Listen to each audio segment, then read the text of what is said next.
Le bac, vous connaissez le lycéum, vous connaissez le livre éveil. C'était pas facile. Si, lorsque j'étais en première avec le directeur de mon école, qui voulait que le premier du continent vienne de son école, sûrement qu'il doit avoir une prime derrière, et le fait que mes parents voulaient un Albert Einstein directement à la maison, c'était pas facile. Bon, le bac, c'est 3 jours sur lesquels tu es évalué pour les connaissances que tu as acquises pendant 9 mois. Pour certains, 12 mois, parce qu'ils ont commencé les cours de maison avant les vacances de la première. J'ai fait la première C. Autant vous dire que la première C a niqué mon envie d'étudier. Il a dit que c'est un diplôme qui permet de boucler le cycle d'apprentissage secondaire. Voilà. Donc, tu as appris de la maternelle au secondaire, donc, moyennement 14 ans, pour un papier. C'est vachement intéressant ça. Quand on pose la question, quelle année au collège vous avez doté de votre intelligence? Moi, c'est la première C. Ça m'a connu de fou. Je faisais 1000 exercices. En composition, je ne foutais absolument rien. Vous connaissez le SIAM. De SIAM, il y a SIAM SM et SIAM SE. Le SIAM SM là, c'est pour les génies de la C.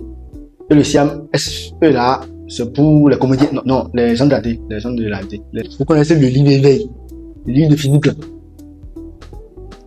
Après le bac, la sortie des résultats dure généralement de 3 semaines. Et tu as le temps d'oublier tout ce que tu as écrit là-bas. Tu as le temps d'oublier tout ce que tu as mis là-bas comme réponse. Maintenant, dans ça, il y a des psychopathes qui se permettent de garder leur brouillon après la composition, qui se permettent de relire ça. Puis le gars dit, vous êtes zinzin en fait. Quand on finit une composition, on oublie tout. On efface son cerveau, on jette le brouillon, on cache les épreuves, c'est ça. Et j'ai le bac C. Et dans les 14 ans là, je ne sais rien faire. Hein. Bon. Ceux qui sont au lycée me diront qu'ils savent faire quelque chose. Non. Vous ne savez rien faire. Vous allez en stage pour monter 4 briques, 5 briques là. Non. Je ne crois pas que quelqu'un qui a son argent peut confier une construction à quelqu'un qui a quitté le lycée. Non. Je ne crois pas que quelqu'un qui a son argent confier sa voiture à quelqu'un qui a fini le lycée. Pour vous expliquer, c'est que on a différentes séries de bacs. Il y a la série A pour les gens qui font les langues et les littératures, qui ne sont ni forts en langue ni en littérature, ils ne sont forts en absolument rien. Les gens de la série B qui font économie, mais qui ne savent pas économiser leur argent. Les gens de la série C, ça c'est pour les génies. Bon, bah non. C'est stylé quand tu dis je suis en terminale C ou bien j'ai un bac C. Seulement quand tu es au collège. Au moment où tu passes ton bac, l'année suivante tu as un peu de buzz. L'année qui suit là, tu n'as plus aucun buzz. Donc quand tu dis j'ai un bac C, 2 ans après, tout le monde s'en fout.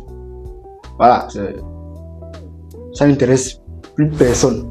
Les gens de la série D qui maîtrisent les lois de Mendel, voilà, c'est un peu con même bon. On vous l'accorde. Les gens de la série E et F qui sont des techniciens, bah non. Les gens de la série G qui sont des putains de comptables. Après que les résultats soient sortis, on va prendre le meilleur des cas. Tu es admis, tu attends quelques jours pour qu'on annonce les mentions. Donc tu vois ta mention et après ta mention, tu vas sur le site là, le site bizarre, le site de choix de filière, etc. Au moment où tu vas sur le site là, automatiquement tu comprends que tu es livré à toi-même. Avec tes doigts là, tu vas choisir une filière qui va te baiser au bout des 4 prochains mois. C'est toi qui vas choisir. Personne ne va te dire viens ici. C'est toi qui vas choisir. Au pire des cas, on va te dire de prendre tel. Et tu choisis toi-même. Et les résultats de ton choix à la mode sportive. Au meilleur des cas, tu seras content, heureux. Maintenant que tu es à l'université, c'est pas aller.